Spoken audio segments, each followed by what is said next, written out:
მოგესალმებით ძვირფასო მეგობრებო, ვიწყებთ გადაცემას ახალი პარადიგმა. მე მისი წამყვანი თენგო ომანიძე ვარ და დღევანდელ გადაცემაში ჩვენი სტუმარი იქნება ექსპერტი ბატონი დავით ოსეფაშვილი. მოგესალმებით ბატონო დავით, დიდი მადლობა რომ კიდევ ერთხელ ხართ ჩვენი გადაცემის სტუმარი.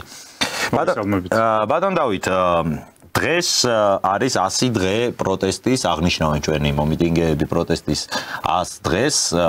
იყო დაანონსებული გარკვეულად პომპეზური მწვავე საპროტესტო აქცია, თუმცა ვერ ვიტყვით რომ მაინც განსაკუთრებულად გამოირჩევა დღევანდელი დღე ამ ხრივ, მაგრამ ნებისმიერ შემთხვევაში ალბათ მნიშვნელოვანი იქნება აი ეს რაღაც სიმბოლური მრგვალი თარიღია და შევაფასოთ რა ვისწავლეთ ამას დღეში, რა გამოცდილება მიიღო სახელმწიფომ, რა გამოცდილება მიიღეს თავად მომიტინგეებმა, რა უნდა ესწავლათ მათ და რა ვერ ისწავლეს და ზოგადად აი რა პერსპექტივები აქვს უკვე მომავალში ამ პროცესს.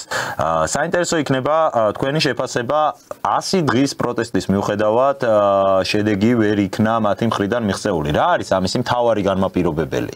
ეს არის არ ვიცი, მაგალითად პოლიციის, სამართალდამცავი უწყების დამსახურება, ეს არის ქართული საზოგადოების დამსახურება, რომელიც საბოლოოდ მაინც არ აყვა ამ პროტესტს, თუ აი რა გახდა იმისი მიზეზი, რომ რადიკალებმა მიუხედავად ძალიან დიდი მხარდაჭერისა, რაც მათ დასავლეთიდან განსაკუთრებით ამ პირველი პერიოდის განმავლობაში ჰქონდათ, მაინც ვერ მიაღწიეს წარმატებას. თქვენი შეფასება როგორია ამაზე? მე მაინც მგონია რომ ეს აქციები და ეს ყველა ინიციატივა რომელიც პროდასავლური ოპოზიციის მიერ და არასამთავრობო ორგანიზაციების მიერ იყო ორგანიზებული და პირველ რიგში ეს იყო დაფინანსებული ეს აქციები დასავლური ორგანიზაციებიდან და დონორებისგან ეს იყო სრულად მართული აბსოლუტურად ქვეყნის გარედან გარე პროცესები იყო ფაქტობრივად ამოქმედებული ვერ მიაღწია თავის მიზანს იმიტომ რომ პირველი ქართული სახელმწიფო მყარად დგას ფეხზე ეს ერთი ხელისუფლება და ძალოვანი სტრუქტურები მოწოდების სიმაღლეზე არიან და ისინი მოქმედებენ ქართული სახელმწიფოს ინტერესებიდან გამომდინარე და მეორე საზოგადოებაში ამ აქციებმა არ ჰპოვა არანაირი მხარდაჭერა, რადგან ფაქტობრივად ამ აქციის მონაწილეები ძირითადში არიან, მოდი ასე ვთქვათ, პროდასავლური მართული ოპოზიციის და არასამთავრობო ორგანიზაციების წარმომადგენლების მხარდამჭერები. ეს არის მცირე ნაწილი საქართველოს მოსახლეობისა, ეს რაოდენობა ადამიანებისა არ არის ისეთი კრიტიკულად დიდი, რომ მათ შეეძლოთ საქართველოში ან რევოლუციის მოხდენა, ან ხელისუფლების დამხობა. ამიტომაც ამ აქციების მიასე დღეს ჩვენ ვხედავთ ფაქტობრივად მარგინალიზებულ ოპოზიციას, რადიკალურ დაჯგუფებებს, არასამთავრობო სექტორს, რომლებიც აი ამ მდგომარეობამდე არიან მისულები. მე ვფიქრობ, რომ მათ არ იციან უკვე ამის შემდგომ რა გააკეთონ, რა ნაბიჯები გადადგან.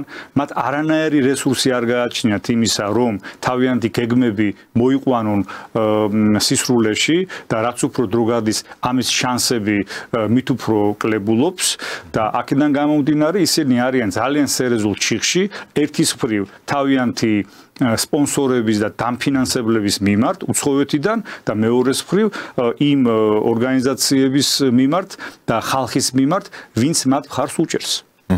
თუმცა ვერ ვიტყვით რომ ანუ საპროტესტოდ გასული მოსახლეობა მართლა შეიძლება არის კონკრეტული NGO სექტორის ან კონკრეტული პოლიტიკური პარტიის აქტივი უმრავლესობა ალბათ რა თქმა უნდა, მაგრამ ვერ ვიტყვით რომ ეხა საქართველოში დანარჩენი საზოგადოება ყველა კმაყოფილია ამ ხელისუფლებით, არსებობს ხელისუფლების მიმართ ბევრ სხვა საკითხებზე, ხო? ეს ძირითადად სოციალურ საკითხებს უკავშირდება, უკმაყოფილება და არიან ადამიანები, რომლებიც არ არიან ეხა ქართული ოცნების არც მხარდამჭერები, შეიძლება არც ამორჩევლები, მაგრამ მაინც არ ჩაერთვნენ ისინი აი ამ საპროტესტო მოძრაობაში. აი მათთვის რა გახდა თქვენი აზრით ბარიერი ადამიანისთვის, რომელიც პრინციპში არც უჭერს ამ უკმაყოფილოც არის რაღაც ფორმით ამ ხელისუფლების, მაგრამ ამის მიუხედავად მაინც დგება ესეთ კრიტიკულ მომენტში აქეთ ხელისუფლების მხარეს და არ იღებს მონაწილეობას აქციებში. ესეთი ელექტორატი, ჩემი აზრით, ძალიან დიდი არის საზოგადოებაში და აი თქვენი აზრით რა გახდა მთავარი შემაფერხებელი ბერკეტი ამ ხალხისთვის, რომ გასულიყვნენ ანტისამთავრობო აქციებზე? მოგახსენებთ საქმე იმაშია, რომ ის ნაწილი მოსახლეობისა, რომელიც ლოიალური არ არის ხელისუფლების მიმართ და ქართული ოცნების მიმართ, მიუხედავად ამისა, ამ ყველაფრისა, ისინი კარგად და ნაცვლად და ცხადად აცნობიერებენ იმ რეალობას და იმ ვითარებას, რომლისკენაც აი ამ რადიკალურ ჯგუფებს ქვეყანა მიყავთ. ამიტომ ხალხი ბრძენია და მიუხედავად იმ მიუღებლობისა, რაც შეიძლება მათ ქონდეთ ხელისუფლების მიმართ, ისინი არ თვლიან, რომ რაიმე რადიკალურად შესაძლებელია ეს ერთი და მით უმეტეს შესაძლებელია ამ ოპოზიციური გარე ძალების მიერ მართული ჯგუფების მხრიდან. აი ეს არის მთავარი мотивация, რის გამოც მოსახლეობის ასევე ნეგატიურად განწყობილი ნაწილი ხელისუფლების მიმართ თავს იკავებს თავისი ასეთი მკვეთრი პოზიციებისგან. თვითონ ხელისუფლების ნაბიჯებზეც რო ვისაუბროთ ამ 100 დღის განმავლობაში, შეიძლება ფაქტიურად ამ 100 დღეს დავარქვათ ერთგვარი ტრანსფორმაცია ჩვენი ხელისუფლების იმ კუთხით, რომ ძალიან ბევრი რამ შეიცვალა მათ შორის კანონმდებლობაში. პირველ რიგში შეიცვალა ადმინისტრაციული საპოლიციო პრაქტიკა, ასე ვთქვათ. ვიყოთ გულახდილები და ეს ამ ლიბერალურ სპექტრს და ამ ლიბერალ აქტივისტებს მწვავე პროტესტები ადრეც გაუმართავთ. ჩვენ გვინახავს პოლიციელებზე შეყრილი ტუალეტის ქაღალდები და უამრავ შეურაცხყოფაც უმძიმესი შეურაცხყოფები მათ შორის სამართალდამცავებისთვის მიუყენებიათ, მაგრამ ისინი თითქოს მიჩვეულები იყვნენ, რომ ეს გაზდიოდათ ეს ყველაფერი მათთან. არანაირი, ასე ვთქვათ, საპოლიციო მოქმედებები არ მოყვებოდა ხოლმე ამ ყველაფერს. პირველი რაც ხელისუფლებამ შეცვალა და ალბათ რაც თვალშისაცემი არის სწორედ ეს ადმინისტრაციული პრაქტიკა და ამაზე არიან ახლა ესენიც ხო, ერთგვარად გამწარებულები, რომ უსამართლობაა იზახიან, გეგონება თვითონ რასაც აკეთებენ ეგ იყოს კანონიერი, მაგრამ ნუ მიჩვეულები იყვნენ, რომ მათ გაზდიოდათ. ეხლა აღარ გაზდით. აი ამ ცვლილების საფუძველი რა გახდა ხელისუფლებისთვის? ეს იქნებოდა საინტერესო. მანამდეც ხომ იყო მათ შორის მაიდანის საფრთხე, მანამდეც იყო ძიმე შეურაცხყოფები, მაგრამ მაშინ ხელისუფლება სხვანაირად მოქმედებდა.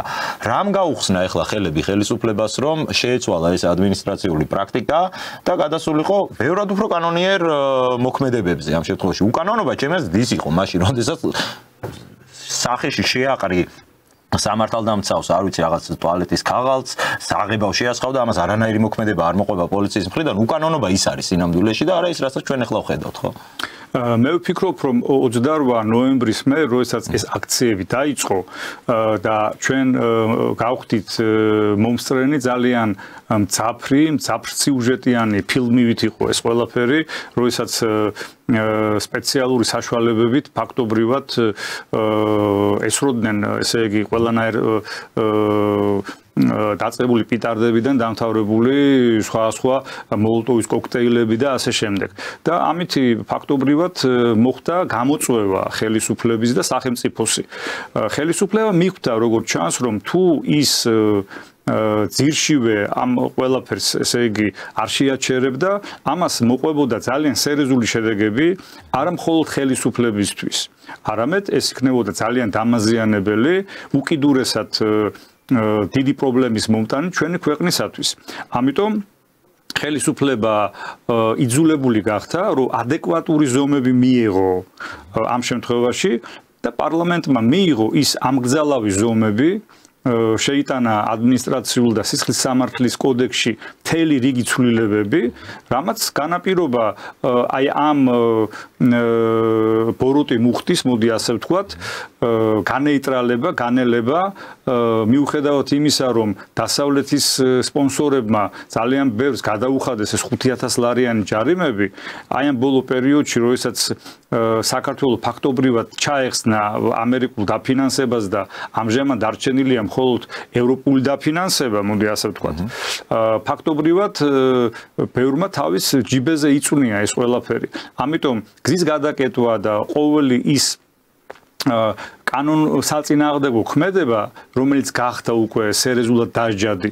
ამ შემთხვევაში ისინი ფაქტობრივად უკვე ნაკლებად მიდიან ამ პროვოკაციებზე და ჩვენ ჯერ ვნახეთ, რომ პირველი პერიოდის მერე საერთოდ ასე ვთქვათ ეს რადიკალური გამოსვლები და პოლიციის მიმართ დაპირისპირება შენელდა, მერე შემდეგი ეტაპები წამოვიდა და ეხლა უბრალოდ ასეულობით ადამიანი თუ შეიკრიბება რუსთაველის გამზირზე, გაჩერდებიან იქ რამდენიმე საათი, 2-3 საათი და დაიშლებიან. ანუ აი ამ კონდიციამდე მივიდა ფაქტობრივად ეს ყველაფერი. ხო, რაც შეეხება შემდეგ ნაბიჯებს, მე ვფიქრობ, რომ ხელისუფლება ძალიან მიზანმიმართულად მიდის ამ მიმართულებით. ახლა ინიცირებული არის პარლამენტში ძალიან სერიოზული კანონპროექტები, აქვე ვიტყვი ამის შესახებ, ეს არის პრესის კანონი, რომელიც მოიყვანს ნორმატიულ ბაზას თუ როგორ უნდა მაუწყებლობდეს ესა თუ ის მაუწყებელი და ჟურნალისტის ქცევა კოდექსი ყველაფერი იქნება ჩადებული იქ. ასევე შემოდის მიიღებენ უახლოეს დღეებში სავარაუდოდ აგენტების შესახებ კანონს, რომელიც არის ამერიკული ანალოგის უფრო მკაცრი ვერსია, რომელიც ჩვენ მანამდე გვქონდა და მე ვფიქრობ, რომ ამ კანონების მიღების მერე ბუნებრივი არის ვითარება შეიცვლება ყველა არასამთავრობო ორგანიზაციას და უცხოეთიდან დაფინანსებულ დაწესებულებას, რომელიც ფულს იღებს იქიდან და კონკრეტული დავალებების შემსრულებლები არიან, ისინი აუცილებლად იძულებულები გახდებიან, რომ დარეგისტრირდნენ ამ რეესტრში, თუ ისინი ამას არ გააკეთებენ, ამას მოყვება ძალიან სერიოზული ფინანსური და არა მარტო მათ შორის სისხლის სამართლებრივი სანქციები. ამიტომ მიზანმიმართულად მოდი ვთქვათ, რომ ხელისუფლება ამ მიმართულებით მიდის, ფორსირებითაც კი ხდება ძალიან ბევრი მთელი რიგი საკითხების გადაწყვეტა, რაც მხოლოდ მისასალმებელი არის. კი ბატონო, აი მე მინდა მე სათავოდ გავიაროთ აი ეს ცვლილებების მათ შორის და რა გავლენა ექნება ამ დაინიცირებულ კანონპროექტებს, მაგრამ მანამდე ერთ საკითხს შევეხოთ. პრინციპში ხა ეს 100 დღე ჩვენ ლიბერალური სპექტრი ისე ასახებს ამ ყველაფერს, რომ აი 100 დღის წინ ჩვენ გამოვედით ქუჩაში და დავიწყეთ ბრძოლა, მაგრამ თუ კარგად გავიხსენებთ 28 ნოემბერს მაშინ პრემიერის მიერ გაკეთებულ განცხადებას და შემდეგ უკვე თავადაც ამას არ უარყოფენ, რომ ერთგვარად თითქოს ხელისუფლება იყო თვითონ აი ამ პროცესების დაწყების ინიციატორი. თითქოს ხელისუფლებამ გადაუგდო საკბილო, რაზეც შემდეგ დაიწყო ეს პროტესტი, ხო? კობახის განცხადებას მოყვა თითქოს ეს მოწმენდილ ცაზე გააკეთა ისეთი ტიპის განცხადება, რამაც გამოიწვია დიდი გამოსვლები ქუჩაში. დღეს ამ გადმოსახედიდან რო შევხედოთ, რამდენად სწორი იყო ეს ნაბიჯი ხელისუფლების მხრიდან და რომ არ გადადგმულიყო ეგ ნაბიჯი, რა მოყვებოდა მაგ ყველაფერს? კი ბატონო, მოგახსენებთ, მე გეტყვით იმ პერიოდის შეფასებებს და კომენტარებს ამ საკითხთან დაკავშირებით. კარგად მახსოვს, თვითონ მართველი პარტიის ერთ-ერთმა ლიდერმა მამუკა მდინარაძემ თქვა, რომ ჩვენ რომ ეს არ გამოგვეცხადებინა 28 ოქტომბერს, ნოემბერს ევროკავშირთან დაკავშირებით ჩვენი ნაბიჯების შესახებ, ეს მოხდებოდა დაახლოებით 15 დეკემბერს, მაშინ როდესაც გაიმართა ევროკავშირის ქვეყნების ჯერ საგარეო საქმეთა მინისტრების შეხვედრა ბრიუსელში და შემდგომ ლიდერების, ქვეყნების ლიდერების.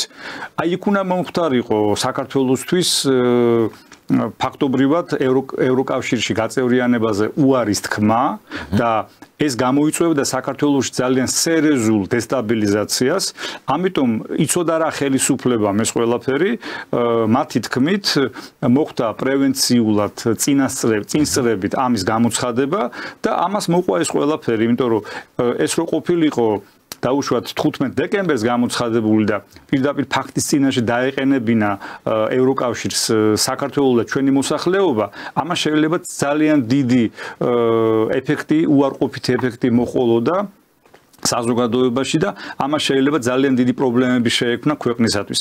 ამიტომ, როგორც ისინი აცხადებენ, აი ამ ვითარებაში მოხდა 28 ნოემბერს ამ საკითხის გაჟღერება. პრევენცია. წინსწრებით ამ გადმოსახედიდან რომ უყურებთ პრინციპში ხა იმ შედეგით, რასაც ხედავთ პროტესტის მიასე დღეს, რომ რამდენიმე ათეული თუ ასეული ადამიანი გაიკრიბება რუსთაველის გამზირზე, პრინციპში წარმატებული სტრატეგია აურჩევია ხელისუფლებას, რომ წინსწრებით თუ ჭხუბი გარდაუვალია, ჯობია პირველმა დაარტყა. როგორც ჩანს აი ამ პრინციპით იღემძღვანელეს. თვითონ უშუალოდ კანონმდებლობის ცვლილებასაც რო შევეხოთ, ფარაზე ვთქვით ეს დაინიცირებული კანონპროექტი საინტერესო არის თქვენი აზრით ეგ დაუკარგავს თუ არა ამ კანონის მიღება ბევრ ჩვენთვის ნაცვლ პოლიტიკოს საერთოდ მოტივაციასო პოლიტიკაში მიიღონ მონაწილეობა. რეალურად ხო ეს არის კანონი, რომელმაც უნდა უზრუნველყოს, რომ უცხოური ფული არ მოხვდეს ქართულ პოლიტიკაში. ეს სრულიად ლეგიტიმური მიზანია, ასე ვთქვა და ნებისმიერი სახელმწიფო საკუთარ პოლიტიკურ ველს იცავს, ხო, უცხოური დაფინანსების და უმთავრესი ამოცანა სწორედ ეგ არის, რომ პოლიტიკა ჩვენ თვითონ უნდა ვაკეთოთ ყოველგვარი ასე ვთქვათ საზღვარგარეთის ფინანსების გარეშე. თუმცა საქართველოში ჩამოყალიბდა ისეთი პოლიტიკური სპექტრი, რომლებიც სწორედ აი დასავლეთ თუ უნდათ პოლიტიკაში მონაწილეობა აქ კი არ ეძებენ დასაყრდენს, მიდიან და დასავლეთში ეძებენ იქ სპონსორს და ეს 30 წლიანი ტრადიციაა უკვე ამ ქვეყანაში. აი ეს ამ მოცემულობის ცვლილება თქვენი აზრით გამოიწვევს თუ არა მთლიანად პოლიტიკური სპექტრის გადახალისებას? კი. აბსოლუტურად გეთანხმებით. აქეთკენ მიდის ყველა პროცესი, რომ საქართველოში უნდა მოხდეს პოლიტიკური კლასის, პოლიტიკური ელიტის, პოლიტიკოსების ცვლილება. და ეს ცვლილება განპირობებული იქნება აი იმ საკანონმდებლო ცვლილებებით, რომლებიც ახლა მიმდინარეობს პარლამენტში და ასევე ამას დაუმატოთ ის საგამოძიებო კომისია, რომელიც პარლამენტში არის შექმნილი, რომელიც კოლექტიურ ნაცმოძრაობას გაასამართლებს, რომელიც სამართლებრივად მიცემს შეფასებას ამ მოვლენას და ამის შემდეგ აი ის აგენტურული პროდასავლური ოპოზიცია გაქრება პოლიტიკური ველიდან. ეს რეალური არის, ეს აბსოლუტურად შესაძლებელი არის. პირველი ნაბიჯი ამისი იყო ის, რომ ეს ამ 4 პარტიიდან, რომლებიც შევიდნენ პარლამენტში, აქედან 3 პარტიის დეპუტაცია ათეულობით ადამიანი ფაქტობრივად გამოძევებულები არიან პარლამენტიდან, დარჩენილი არის გახარია, მას კენჭისყრები უწევს დაახლოებით მაისში, დიდი ალბათობით სესიების და პარლამენტის ხდომათა გაცდენის გამო ამ 12 ადამიანსაც შეუწყვეტენ უფლებამოსილებას და ვინაიდან მას არ ჩაუხსნია სია, იქ კიდე შემდეგი 12 შემოვა და ასე შემდეგ. მოკლედ იმის თქმა მინდა, რომ ეს პროცესები მიმდინარეობს და ქართული პოლიტიკური სპექტრის გაჩანსაღება არის გარდაუვალი პროცესი და ვფიქრობ, რომ უკვე ადგილობრივი არჩევნების პერიოდში, რომელიც ოქტომბერში გვექნება მთელი საქართველოს მასშტაბით, ბევრი ახალი პოლიტიკური პარტია მიიღებს მონაწილეობას და ზუსტად ეს პარტიები დაიჭერენ იმ ნიშას და იმ ადგილს ქართულ პოლიტიკაში და ამჯერად ადგილობრივ თვითმმართველობაში, რომელი ადგილიც ეკავა მანამდე აი ამ აგენტურულ ოპოზიციას. ხო, მაგრამ აი ეს პოლიტიკური ძალები ესე რაც მოწმენდილцаზე ხო ვერ გაჩნდება. ხედავთ ქართულ პოლიტიკაში თუნდაც აი ამ არასისტემურ ჯგუფებში ისეთ რესურსს, რომელიც შეძლებს რომ გახდეს, ასე ვთქვათ, ხელისუფლების საპირწონე ოპოზიციური ძალა. ეს იქნება ალბათ პოლიტიკური სპექტრის გაჯანსაღება. იცით რა, საქართველოში ჩვენ ძალიან ბევრი ნიჭიერი ხალხი გვყავს და ამის დეფიციტი არასდროს არ ქონია. ეროვნულ ფლანგზე ძალიან ბევრი პოლიტიკური პარტია არის და ძალიან ისეთი ბევრი პოლიტიკური ლიდერი არის, რომელთაც შეუძლია ქვეყნისათვის ძალიან ბევრი სასიკეთო საქმის გაკეთება, თუნდაც სოლიდარობა მშვიდობისათვის, თუნდაც ქართული დასი, თუნდაც რომელი ერთ ჩამოთვალო ახლა არ მინდა რომ ვინმე გამომჩეს და შემეშალოს, მაგრამ მე ვიტყვი ერთ რამეს, რომ ასეთი პარტიები არიან და ასეთმა პარტიებმა უნდა იაქტიურონ და ასეთმა პარტიებმა უნდა დაიკავონ თავიანთი ადგილი. ეს ის პარტიები უნდა იყვნენ, რომლებიც არა თავიანთი მერკანტილური მიზნებით არიან და მით უფრო დასავლური მიზნებით გამშვალულები ამ საქმიანობაში, არამედ რომლებიც ეროვნულ ნიადაგზე დგანან, რომელთა რეპუტაცია არის უმციკლო, ესეთი პოლიტიკოსები და ესეთი ხალხი ჩვენ ბევრი გვყავს. ესეთი პარტიებიც არიან. ყოველ შემთხვევაში აი ამ ადამიანთა ერთობა შეიძლება ჩამოყალიბდეს და ძალიან სერიოზული ოპონირება გაუწიოს მართლ პარტიას იგივე ადგილობრივ თვითმმართველობაში. ეხლა მე დარწმუნებული ვარ, რომ ქართულ ოცნებას არ უნდა ის რომ ყველა მუნიციპალიტეტში, ყველა საკრებულოში 100%-იანი დეპუტაცია ყავდეს, ხო? იქ უნდა იყოს რეალური ოპოზიცია, რომელიც კონსტრუქციულად იქნება მოთანამშრომლე ქვეყანასთან და საერთო საკითხებს მონახავს და არა ახეთქილებას ეძებს მხოლოდ. ხო, ეხლა მე ვფიქრობ რომ ეს ქართული ოცნების და ხელისუფლების ინტერესიც არის რომ ესეთი პოლიტიკური პარტიები აღმოცენდნენ და თავიანთი პოზიციები დაიმკვიდრონ.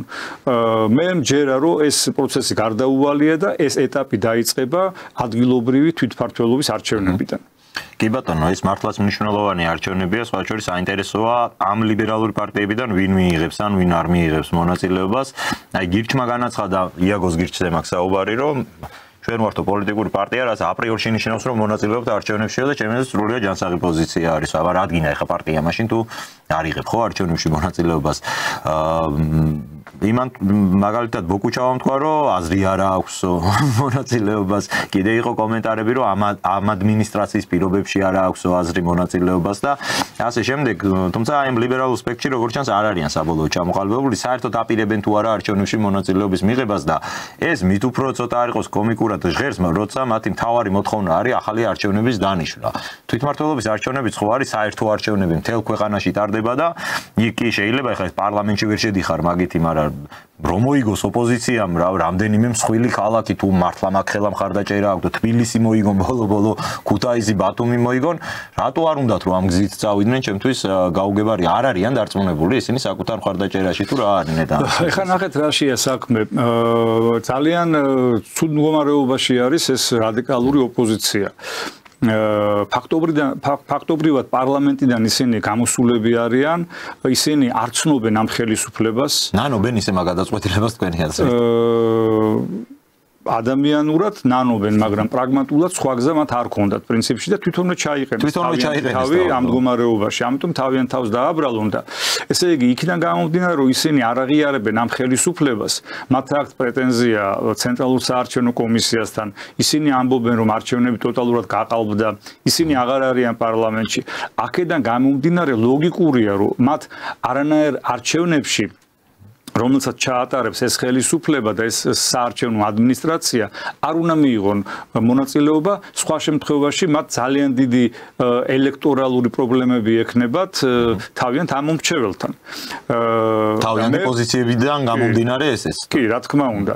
ამიტომ მე ვფიქრობ, რომ ეს სამი პარტია, რომელიც პარლამენტიდან გამოგდებული არის, მათ ისინი არ მიიღებენ ამ არჩევნებში მონაწილეობას. თუმცა არის საუბრები იმაზე, რომ გახარია თურმე ემზადება თავისი პარტიით ამ არჩევნებში მონაწილეობას.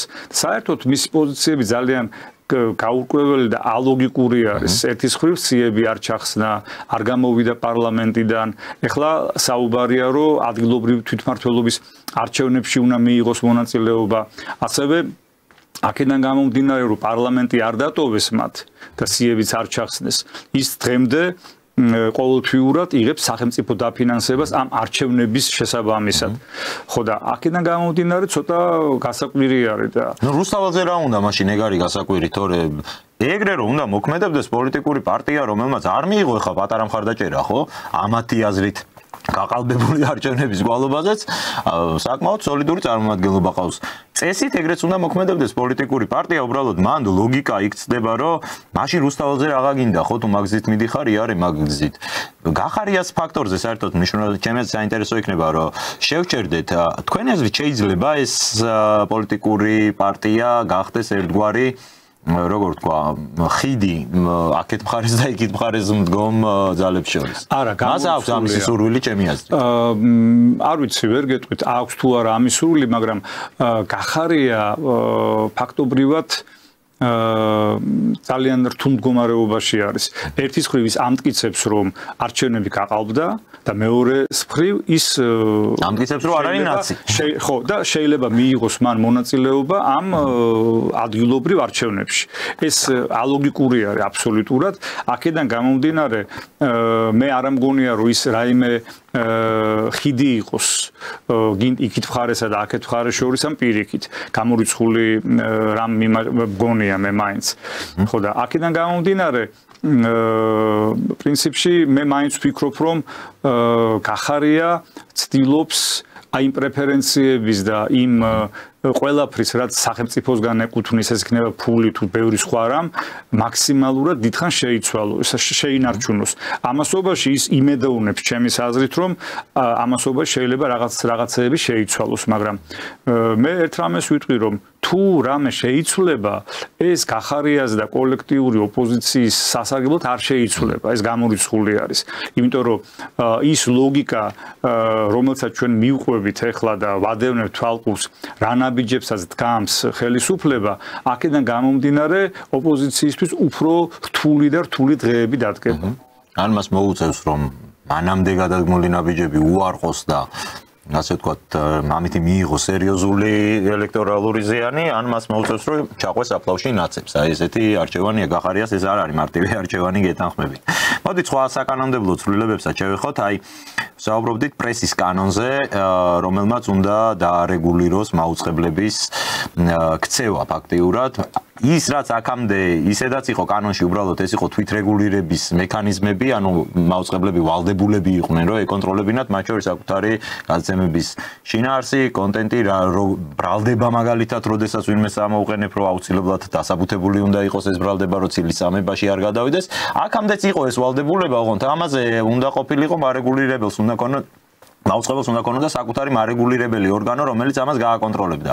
ნუ როგორც პრაქტიკა მაჩვენა, მაუწყებლები თვითონ ასე ვთქვათ, ამ თვითცენზურას არ ეწევიან არც ერთ ვარიანტში და პირიქით, როდესაც კანონმა მათ მისცა შესაძლებლობა, რომ კი ბატონო მაუწყებელი ხარ, გენდობი შენ თვითონ დაარეგულიროთ, რომ ინფორმაცია არ გავა ეთერში, ნუ მათ უგულებელყვეს ასე ვთქვათ ეს მოცემულობა და მივიღეთ ისეთი მაუწყებლები როგორიც გვაქვს სადაც ცრუ და დეზინფორმაციას უფრო მეტი ადგილი უკავია ვიდრე რეალურ ინფორმაციას. ეხლა ეს ყველაფერი დარეგულირდება უკვე კანონით და უკვე სახელმწიფო თვითონ აიღებს პასუხისმგებლობას რომ ტელევიზიით გასული ინფორმაციები იქნება სანდო, უნდა იყოს სანდო მაყურებლისთვის. მეორეს მხრივ გაჩნდა სერიოზული შიშები ადამიანებში და სხვა შორის ეს მოსაზრებები მე მოვისმინე არამხოლოდ ოპოზიციური ფლანგის მხრიდან, მათ შორის ну არანაცი ასე ვთქვათ ჯგუფების მხრიდანაც რომ ეს შეიძლება იყოს დიქტატურის დასაწყისი, ეს შეიძლება იყოს თავისუფალი სიტყვის საბოლოოდ გაქრობის დასაწყისი, ის რომ თურმე უბრალოდ გამოხატული აზრის გამო შეიძლება ადამიანების დევნა განხორციელდეს. რამდენად ხედავთ თქვენ აი ამის რისკებს? იცით რა მომენტია გააჩნია როგორ შევხედავთ. თუ შევხედავთ იქიდან გამომდინარე რომ ჩვენს პრესაში ხდება საშინელება, ეს არ არის პრესა, ეს არის ზონდერმედიები, ეს ტელევიზიები ფაქტობრივად, რომლებიც არანაირ სტანდარტებს არ იცავენ ფაქტობრივად და ეს კანონი, რომელიც იქნება პრესის შესახებ, მაუწყებლების შესახებ მიღებული იმდენად სერიოზული რეგულაციები არის მან ჩადებული, რომ მე ვფიქრობ, რომ ამ ფონზე ყველა ეს ტელევიზია განწირული არის დახურვისათვის. ან მათ უნდა გადადგან ის ნაბიჯები, რომ ამ სტანდარტებს მოერგონ, რაც ნორმალური იქნებოდა ნორმალურ ქვეყანაში, ან ისინი ვერ იმუშავებენ, იმიტომ რომ ხო, ეს სტანდარტები თვითონ არის დაუშვათ. ნუ ეხლა როგორც სტანდარტებთან. ხო და როგორც ხელისუფლება ამბობს, ეხლა მე დეტალურად ამ დოკუმენტს არ ვიცნობ, როგორც ხელისუფლება ამბობს, ეს არის BBC-ს ბრიტანული ვერსია არის გადმოტანილი, არ ვიცი, რამდენად არის ადაპტირებული ქართულ სინამდვილესთან, მაგრამ ნუ აი ესეთი განცხადებებია. ასევე თუ გავითვალისწინებთ იმას, რომ ბრიტანეთი ერთ-ერთი ყველაზე მკაცრია. კი ბატონო, თუ გავითვალისწინებთ იმას, რომ ბოლო 10 წლეულების განმავლობაში მსოფლიო ლიბერალური და მეინსტრიმული მედია ფაქტობრივად ქმნიდა საზოგადოებრივ აზრს, რომელიც იკვებებოდა იგივე ნედიდან, USAID-დან და სხვა ორგანიზაციებიდან, ეს იყო კორუფციული დიდი სქემები და სქემების დიდი ნაწილი და ფაქტობრივად ეს იყო იარაღი აი ამ deep state-ის ხელში ფაქტობრივად ამერიკის შეერთებული შტატების ლიდერობით, ხომ? ნუ რა დემოკრატიაზე და რა სიტყვის თავისუფლებაზე შეიძლება ვისაუბროთ ამის მერე, როდესაც აი ესეთი გიგანტი ტელევიზიები CNN, CBS და ბევრი სხვა ფაქტობრივად იყვნენ იმ დოქტრინების და იმ კონცეფციების გამტარები, რაც აი ამ ელიტებს აწყობდათ. თავად იყვნენ სინამდვილეში განსხვავებული აზრის ცენზორები ესე. ფაქტობრივად და იმ დონის ცენზორები, რომ შესაძლებელია ადამიანები გაენადგურებინა და ამას აკეთებდნენ კიდევაც სიტყვით, ფაქტობრივად. ამიტომ ესეც ყველაფერი შეფარდებითი არის, ხო და ამიტომ მე ვფიქრობ, რომ პრესის კანონი საქართველოს ჭირდება და კეთილინებონ ამ ტელევიზიებმა და ამ კანონებს და ამ რეგულაციებს დაექვემდებარონ.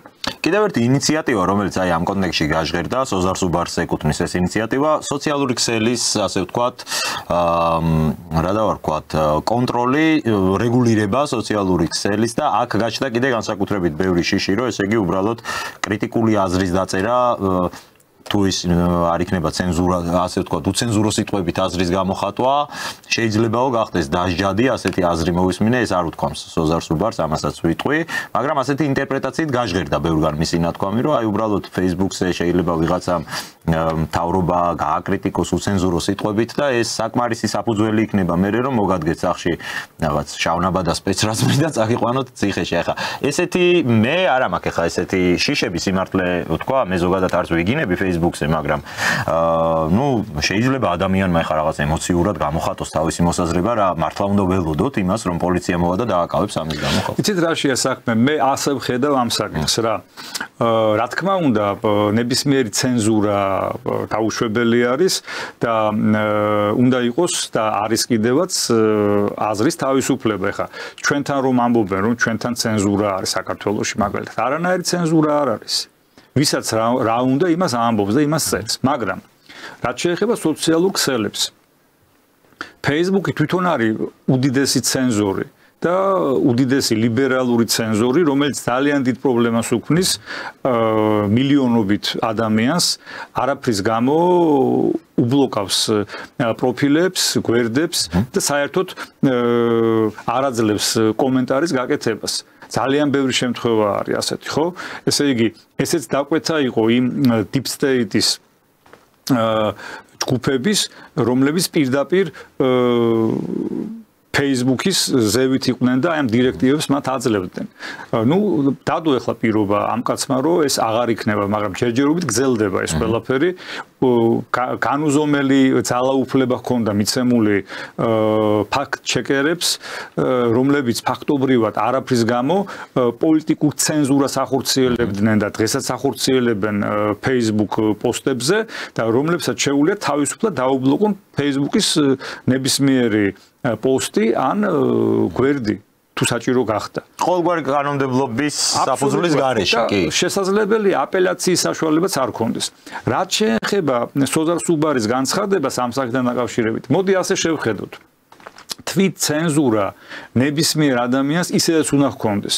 ეხლა მე აი ვარ პირდაპირ ეთერში, ხო? თავისუფალი ვარ, მაგრამ მე ხომ მაქვს ჩემი თვით ცენზურა, რა ვთქვა, რა არ ვთქვა. ეხლა მასე შეუძლია ადამიანს ეთერშიც იგინოს, ხო? მაგრამ ეს მიუღებელია, არასწორი არის. ანუ თუ ჩვენ გვაქვს აი ამ ნორმებთან შეხება, ჩვენ შეგვიძლია იგივე დავიცვათ სოციალურ ქსელებში. თუ ადამიანი მივა დაუშვათ მთავრობის სახლთან ან პარლამენტთან და ეტყვის რომ მე ხლა შენ აგაფეთქებ და ბომბ შემოვაგდებ, ეს ხო დასჯადი არის არა? თუ იგივეს გააკეთებს ან რევოლუციისკენ მოუწოდებს სოციალური ქსელით, ესეც ხომ შეიძლება დასჯადი იყოს, იმიტომ რომ ეს საზოგადოებრივ დიდი ინტერესებიდან გამომდინარე დიდ პრობლემებს უქმნის, ხო, საზოგადოებას. ან და დაწეროს რაღაც სულშეტყობინება გაუგზავნოს ვინმეს, ან დაურეკოს ტელეფონი და უთხრას რომ აი პარლამენტში ბომბი ან რაღაც ამის დამაგვარი. ეს ხო ყველაფერი არის დასჯადი ქმედებები და ეს გაკეთდება ტელეფონით, სოციალური ქსელი თუ ნებისმიერი სხვა რაღაცით, ანუ ეს უნდა გავმიჯნოთ, გამიგეთ, არის რაც შეიძლება დაიწეროს Facebook-ში და ეს იყოს შეიცავდეს სისხლის სამართლის ნიშნებს და არის თავისუფალი აზრი, რაც შეიძლება ადამიანმა გამოხატოს და ამას ვერ დაგიშლით, ბუნებრივია, ხო? აი ესე უნდა შევხედოთ ამ საკითხს. კი ბატონო და ალბათ თუ მსგავსი კანონმდებლობა იქნება მიღებული, ალბათ მართლაც ძიმე სამუშაო უწევთ ამ შემთხვევაში ჩვენს კანონმდებლებს, რომ ძალიან ისე უნდა გაიმიჯნოს, რომ აი რა შეიძლება გახდეს შემდეგ მართლა საფუძველი რაიმე ღონისძიებების და რა არ არის ასე ვთქვათ, რა არ მოექცევა ამ კანონის რეგულირებაში, ეს უნდა იყოს ძალიან კარგად გასაგები ალბათ. აი კიდევ ერთ მაგალითს გეტყვით. აი ამ რევოლუციური პროცესების დროს, ესე იგი ჯგუფი დაიტოვე, ხო, ესე იგი რეებს არ აწერდნენ, იქ აჯანყდი და მთელი ამბები პირდაპირ მოწოდებები იყო. პოლიტიკური ლიდერების მხრიდან იყო მოწოდებები, რომ ესე იგი ფაქტობრივად დაემხოთ ხელისუფლება. აი ესეთი ტექსტები ხომ არის დასჯადია რა. აი ტელევიზიით რომ გამოდიან და იგივეს ამბობენ დაუშვათ, ხო? ესეც ხომ უნდა იყოს რაღაცა ფორმით რეაგირება უნდა ხდებოდეს ამაზე, ხო? აი ამაზე შეიძლება იყოს რაღაც რეგულაციები. ეხლა მთელ რიგ დასავლურ ქვეყნებში დამუქრებაზე როდესაც ერთი ადამიანი მეორე ადამიანს ემუქრება რაღაცით, ასე ვთქვათ, ეს იქნება სიცოცხლის მოსპოვით თუ ნებისმიერ დასჯადი არის. და ამას ადამიანი გააკეთებს ვერბალურ კომუნიკაციის დროს თუ Facebook-ში დაწერს, რომ მე შენ ამას გიზავ და უშუალოდ ან იმას გიზავ, ან რაღაც დაგირეკავ და გეტყვი, რა მნიშვნელობა აქვს? ერთი და იგივე არ არის. კომუნიკაციის ერთ-ერთი ფორმა არის. ანუ ამის ცენზურირება და ამის დასჯადობა, რა თქმა უნდა მისაღები და შესაძლებელი არის, მაგრამ თავისუფალი აზრის გამოხატვა ყოველთვის მე უფრო მეც გეტყვით.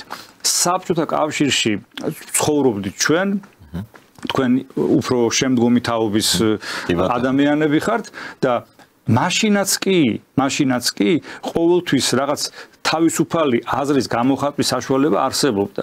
და ეხლა ჩვენ თავისუფალ საქართველოში ვცხოვრობთ და ეხლა ჩვენ რა იმას არ ვიტყვით, რაც უნდა ვთქვათ, ან რასაც ვფიქრობთ, ვიტყვით. და ამის გამო არც არავინ დაგვიჭერს ავარავად. რა თქმა უნდა, იქ სადაც იქნება ადამიანის პოზიცია გამოხატული, იქ სადაც ეს იქნება კორექტულად, თავის ჩარჩოებში, ფარგლებში, იქ სადაც არ იქნება ძალადობა, იქ სადაც არ იქნება მუქარა, იქ სადაც არ იქნება სისხლის სამართლებრივი დანაშაულის ნიშნები, რა თქმა უნდა, იქ ამაზე არავინ არაფერს არ იტყვის და ეხლა თუ ვინმე დაუშვათ ხელისუფლებას არ უჭერს მხარს, ხო? ეს არ იქნება არც დასჯადი და არც უნდა იყოს, იმიტომ რომ არ შეიძლება რომ მოსახლეობის 99% ერთ აზრზე იდგეს. ბუნებრივია. და არ შეიძლება რომ ეს ამოცანა ჰქონდეს ხელისუფლებას დასახელება. რა თქმა უნდა, ასე რომ თუმცა ეს სრულიად ილუზია, ეხლა ეგეთ ამოცანას თუ ისახავენ, მაინც ვერ მიაღწევენ ეხლა მაგ შედეგს და პირიქით დაიღუპავენ თავს მაგ ამოცანის გამო თუ აპირებენ რაღაცებს. აი, კიდე ერთ მაგალითს გეტყვით. რუსეთის ტელევიზიაზე ამბობენ ტელევიზიებზე რომ კონტროლირებადიაო და ასე შემდეგ და კი ბატონო, კონტროლირებადია რუსეთის ტელევიზია, მაგრამ რუსეთის ტელევიზიები, აი პოლიტიკურ თოქ-შოუებზე გეუბნებით, რასაც მე უყურებ ხოლმე ხანდახან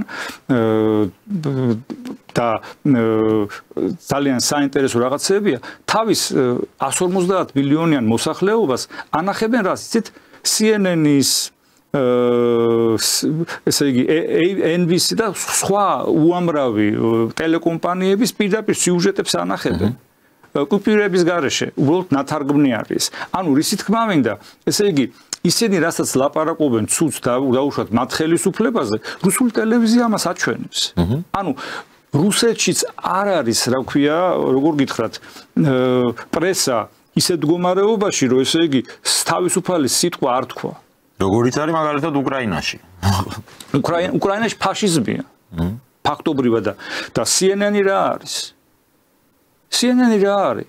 ერთ-ერთი უძლიერესი ლიბერალური ფაშისტური ტელევიზია. თან სოფლიოზე რო აქვს გავლენა ისე. თან სოფლიოზე აქვს გავლენა. აი მანდ არის ცენზურა თუ არის, მორჩა. კი ბატონო. სამშობლოს ღალატის მუხლი.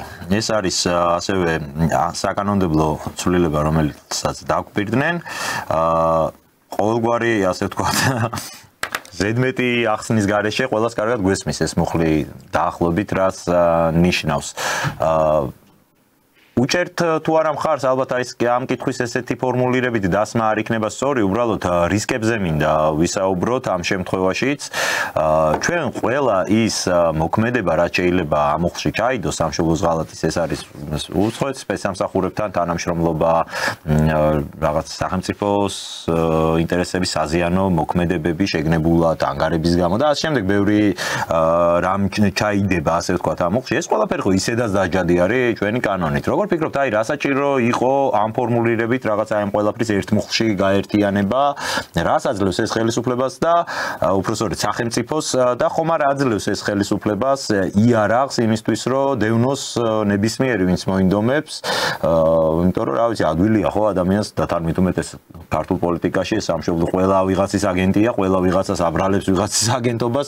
ერთი სიტყვით ეს ჩვეულებრივი მოვლენა გახდა ქართულ პოლიტიკაში და ვინ მართლა აგენტია და ვინ არ არის აგენტი, მე აი ამ აბსურდში ვეღარც ვარჩევთ. რატომ გახდა ამ მუხლის მიღება საჭირო თქვენი აზრით? რამ განაპირობა ეს?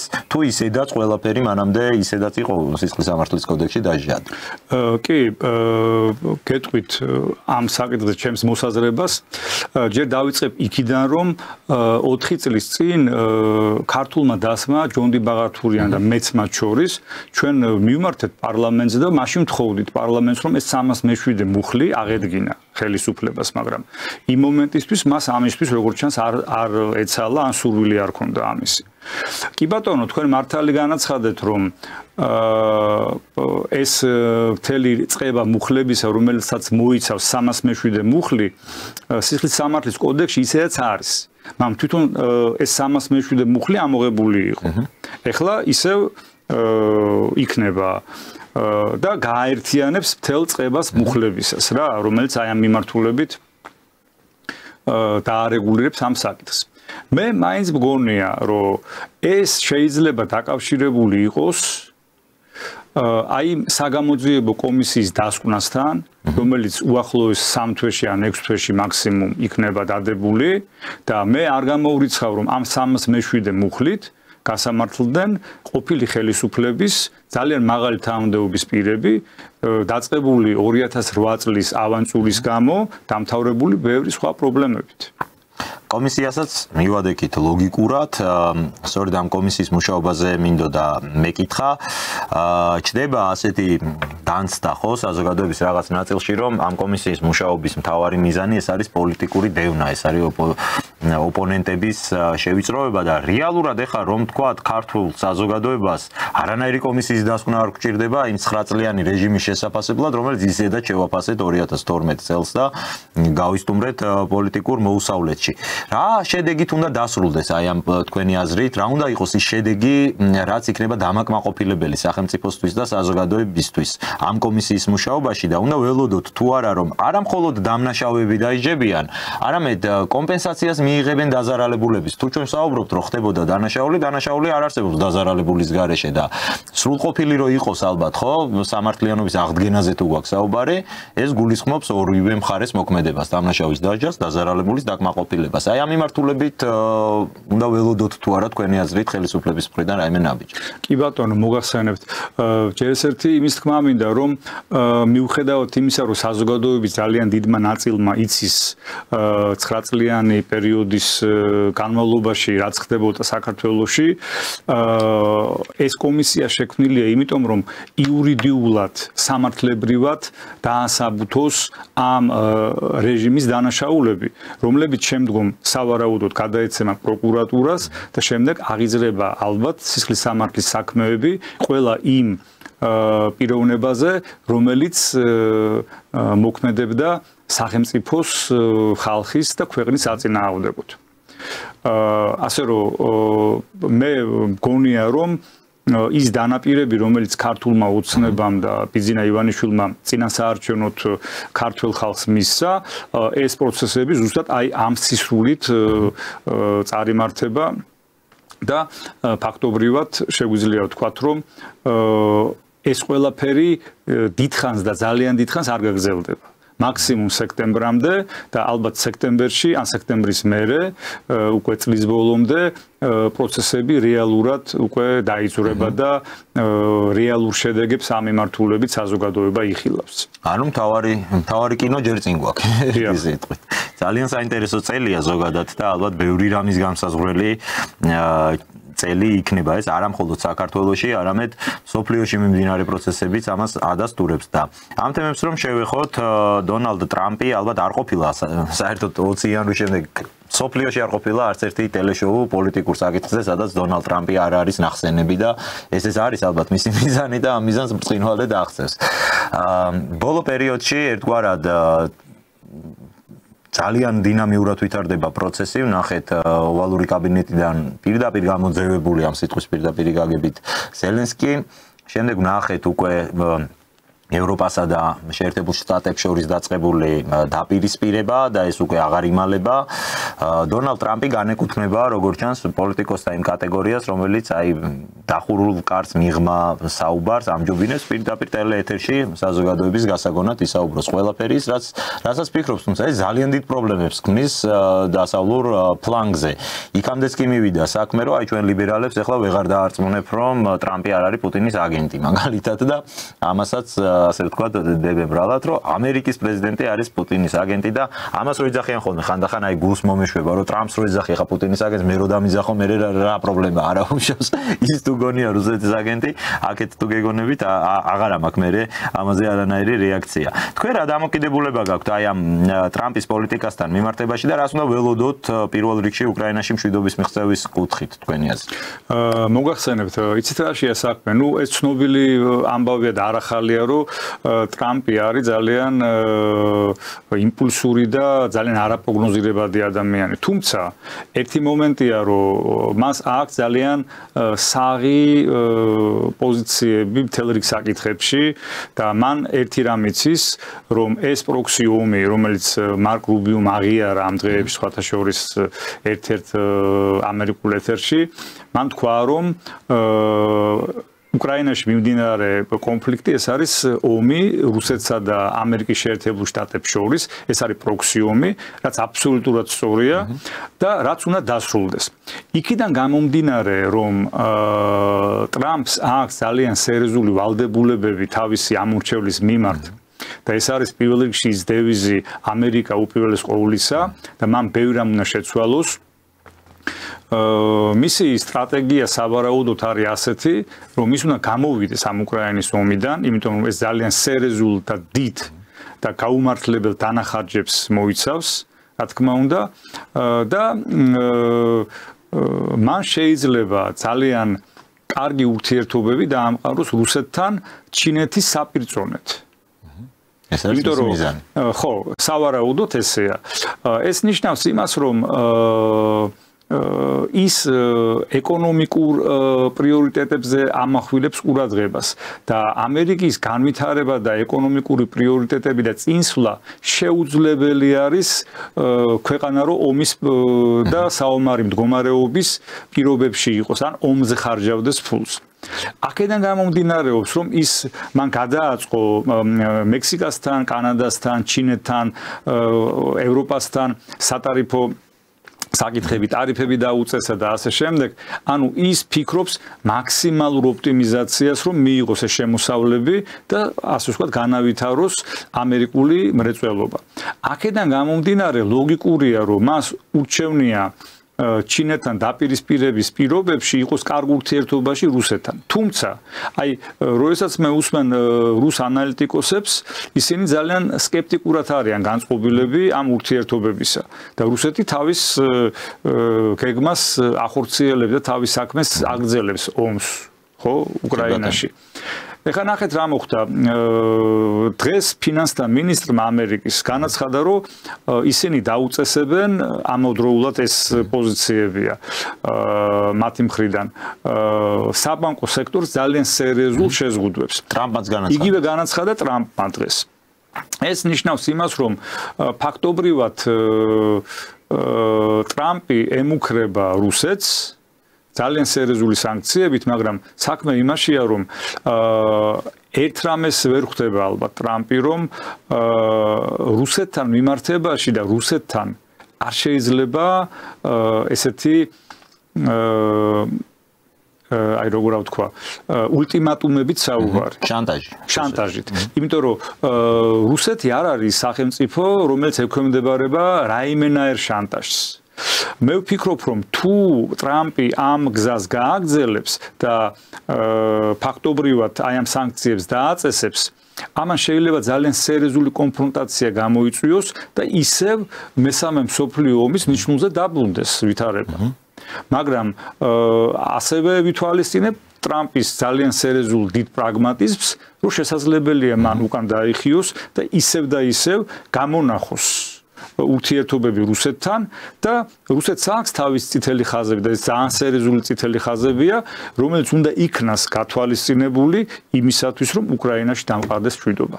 ხო, ცოტა არ იყოს ჩემთვისაც ალოგიკურად ჩანს აი ეს განცხადება ტრამპის რუსეთის დასანქცირების შესახებ, მით უმეტეს იმ ფონზე, როდესაც ვიყოთ გულახდილები და ყველანაირი უპირატესობა ფრონტის ხაზზე მისცა უკვე ტრამპმა რუსებს, ხო? ეხლა ჰაიმარსის გამოყენების საშუალება შეეზღუდათ უკრაინელებს, ადაზვერო ინფორმაციას აღარ უზიარებს, იარაღს აღარ აწვდის და ეხლა ენერგეტიკულ ობიექტების აღდგენაში აღარ ეხმარება.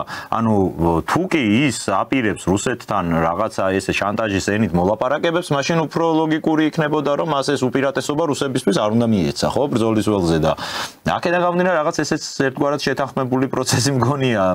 ჩემი ლოგიკით ეგრე გამოდის. თორე სხვა მხრივ მართლა არალოგიკურია ხა. უთმობ ყველაფერს ფრონტზე და თანეუნები რომ აი სანქციებს დაგიწესებ პარალელურად ცოტა გაუგებარი. ხო, და თან თავარი მომენტია რომ მათ უნდა იცოდნენ რომ რუსეთთან შანტაჟის ენა არ მოსულა. ეც მგონია რომ მაგდენი უნდა ესმოდეს. რა ბედი შეიძლება ელოდოს თავად ზელენსკის. ჯერ საერთოდ მოდით ესე ვთქვათ, ეხა ტრამპი რასაც აკეთებს გასაგებია, მაგრამ რამდენად სამართლიანია ეგ მიდგომა ხა. მეორეს მხრივ იმისი საუბარი რომ ეხა ზელენსკიმ დაარწმუნა სულელი პრეზიდენტი და გამოსძალა 300 მილიარდი, რასაც იძახის ტრამპი. რბილად რო ვთქვათ, ეხა ყველას გვესმის ხო რომ ეგრე არ არის. ზელენსკი არ ყოფილა ამ ომის ინიციატორი, იყო სწორედ დასავლეთიდან ზელენსკი გამოიყენეს. განა ზელენსკის წმენდ პირს ამ შემთხვევაში მას თავისი უბედურება ეყოფა, მაგრამ ეხა მარტო ზელენსკიზე ხელი შეწმენდა და მოდი ამერიკამ შრალად გამოვიდეს ამ პროცესიდან და ჩვენ არაფერ შუაში ვართ და პირიქით მოგებანახოს ამ ყველაფრიდან, რომ იმაზე მეტი ფული ამოიღოს უკრაინიდან ვიდრე ჩადო.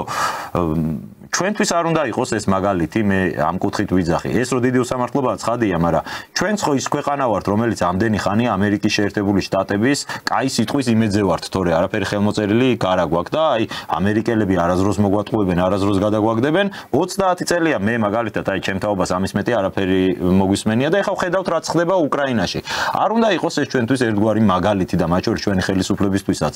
მაგალითი რომ მიუხვდეთ რომ აი ესე მხოლოდ ერთი მიმართულებით ყურებაა, როგორც ჩანს შეიძლება დამღუპელი აღმოჩნდეს ჩვენი ქვეყნის. კი ბატონო, რაც შეეხება ხელისუფლებას, ხელისუფლება დიდი ხანია ამას მიხვდა და ხელისუფლება დიდი ხანია ამ ყველაფერზე საუბრობს.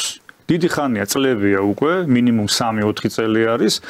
ის, რასაც ეხლა ამერიკის შეერთებულ შტატებში, აი ბოლო პერიოდის განმავლობაში ტრამპის გაპრეზიდენტების მერე, მათი პრესა და თვითონ ეს პოლიტიკოსები და ტრამპი, რასაც ამბობენ, ამას ჩვენი ხელისუფლების მაღალი თანამდებობის პირები იგივეს ამბობდნენ აბსოლუტურად. ერთი-ერთში ფაქტობრივად. მე მახსენდება აი ღარიბაშვილს რა მოუწყვეს, მაშინ როცა მან თქვა, რომ ნატოში ინტეგრაცია გახდა ომის მიზეზიო, ხო? ეს ხდებოდა 2 წლის დაახლოებით და ადამიანს არ ვიცი, გადაუარეს, რასაც ქვია და ეხლა დღეს იგივეს იძახის დონალდ ტრამპი. ზუსტად. როდესაც ჩვენი ხელისუფლება ამერიკელებთან და ევროპელებთან შეხვედრისას ეუბნებოდა, რომ თქვენი კომპანიები, თქვენი ორგანიზაციები, USAID, NED, ევროპის იგივე ანალოგიური ორგანიზაცია, რომ აფინანსებთ ამ ჩვენს არასამთავრობო ორგანიზაციებს, მათი გავლით პოლიტიკურ პარტიებს და ასე შემდეგ, გითხარით რა მიზნები გაქვთ, რატო აკეთებთ ამას, ესე იგი, მაშინ დუმილი იყო იქით ამ მხრიდან და ფაქტობრივად ეხლა გაირკვა, რომ ძალიან დიდ კორუფციულ გარიგებებში იყო ჩართული ეს მსხვილი ორგანიზაციები და არა მარტო მერკანტილური მიზნები იყო იქ მთავარი მიზანი, არამედ თავიანთი იდეოლოგიის დანერგვა და აქ საერთოდ ძალიან ცუდი საქმეების გაკეთება იყო და გააკეთეს კიდევაც ძალიან ბევრი ცუდი. ეს ფაქტია. დაწყებულია იმ გადაღებული LGBT პროპაგანდით, გაგრძელებული, არ ვიცი, ანტიდისკრიმინაციული კანონმდებლობით, რაც ამასები მის და სტამბულის კონვენცია და ასე შემდეგ. მე იმედი მაქვს, რომ ნელ-ნელა აი გენდერთან დაკავშირებით უკვე დაიწყო და სხვა ყველა ეს კოლონიალურ პერიოდში კოლონიურ კანონმდებლობას ერთი სიტყვით მოდი ასე რომ დავარქვათ ალბათ ამ კანონმდებლობას ჯობია საქართველოს ხელისუფლება გააუქმებს მით უმეტეს ძალიან ძლიერი ეს პროცესი დაწყებულია უკვე რაც თავარია დაწყებულია და მე მჯერა რომ ყველა ეს ხარვეზი აღმოიფხრება უახლოეს ხანში თან მალე მოხდება ეს მითხრა რომ ხელისუფლებას ეხა იურისტების დეფიციტი ნამდვილად არ ყავს და ძალიან ძლიერი იურიდიული გუნდი ყავს რომელმაც კარგად იცის ყველა კანონი სინამდვილეში რას ნიშნავს რა არის მისი მიზანი რატომ არის ის მიღებული და მე ამ შემთხვევაში არ ვიცი მაქვს იმედი რომ ხელისუფლება ამ ყველაფერს გააკეთებს თავად ზელენსკის ბედზე რო ვთქვათ რა არჩევანი აქვს თქვენი აზრით ამ ადამიანს რანაირად შეიძლება გაგრძელდეს საერთოდ მისი კარიერაზე აღარ აქვს ლაპარაკი ცხოვრება რანაირად შეიძლება რომ გაგრძელდეს და რა არის მისთვის თქვენი აზრით ეხლა უკვე მთავარი საზრუნავი მისთვის მთავარი საზრუნავი ახლა არის ძალაუფლების შენარჩუნება, რომელსაც ის ვერ შეინარჩუნებს. ზელენსკი პოლიტიკურად არის მკვდარი ფაქტობრივად, უკვე ამერიკის შეერთებული შტატების ძალიან მაღალი თანამდებობის პირები კონსულტაციებს გადიან პოროშენკოსთან, ყოფილ პრეზიდენტთან, ტიმოშენკოსთან და სხვებთან და ფაქტობრივად ეს პროცესი გაგრძელდება, უკრაინაში ჩატარდება დიდი ალბათობით ახალი არჩევნები და ფაქტობრივად ზელენსკის პარტია და ზელენსკი აბსოლუტურად ამოვარდნილი იქნება აქედან. მისი კონკრეტული ბედი მე არ ვიცი, შეიძლება ევროპის რომელიმე ქვეყანა მას პოლიტიკური თავშესაფარი მისცეს, ეს შესაძლებელია და აი რაღაც ამის დამაგვარი. თუმცა ვერაფერ კარგს მას მე ვერც უსურვებ და ვერც ვხედავ, ასე ვთქვათ, ქვეყანა მსოფლიო ძალიან პატარა მიუხედავად ყველაფრისა და ასე ამდენი ბოროტებების და ამდენი ხალხის ხოცვის მერე ესე მშრალად ის ვერ გამოვა აქედან მე ასე მგონია. და თვითონ ევროპის გეგმა რაც არის აი ამ პროცესში ჩვენ ძალიან გააქტიურდა ხა საფრანგეთის პრეზიდენტი მაკრონი, რომელიც რაღაც ბირთვული კოლგის შექმნაზე საუბრობს. ამას სხვა შორის უპასუხა ვლადიმერ პუტინმა, მას არ დაუსახელებია მაკრონი, მაგრამ ყველა მიხვდა ვიზეც იყო საუბარი, რომ ზოგიერთებს მოენატრათ ნაპოლეონის ეპოქა და ავიწყდებათ როგორ დასრულდა შემდეგ ეს ყველაფერი. მოდი ვთქვათ, რომ ჯერ-ერთი ძალიან უხერხულია მაკრონის და ნაპოლეონის შედარება. აქედან დავიწყოთ. მეორეს ერთი საფრანგეთს აქვს 200 ქობინზე მეტი ბირთვული არ არის და რუსეთს აქვს 5500. ხო და ეხა რითი უნდა შეაკავოს რუსული ეს დიდი არმადა მე არ ვიცი. და თუ ბირთვულ ომს აპირებს საერთოდ, ნუ ეს ხო утоპია აბსოლუტურად.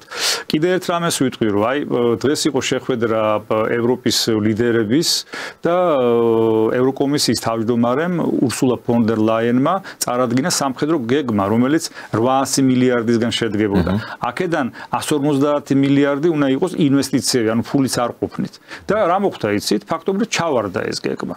ანუ აი ესეთი კონვულსიები აქვს ევროპას ფაქტობრივად იცის რომ ამერიკა გადის მისგან ამერიკა აღარ იქნება მისი არც ქოლგა და არც დამცველი ფაქტობრივად ეკონომიკური პრობლემები კიდე ცალკე სხვა პრობლემა არის და რჩება პირისპირ რუსეთის წინაშე და ეხლა ვერც მაკრონი და ვერც ევროკომისია ამ საქმეს ვერ უშველის გამორიცხული არის ამიტომ ძალიან ცუდი პერსპექტივა აქვს ევროპას ამ მიმართულებით. ხო, თუმცა აი თქვენ რაც თქვით 800 მილიარდის კი ბატონო მეც გავეცანი ამ ინფორმაციას. ეგ ხომ არ ნიშნავს იმას, რომ ევროპამ აირჩია მილიტარისტული კურსი ამ ყველაფერში.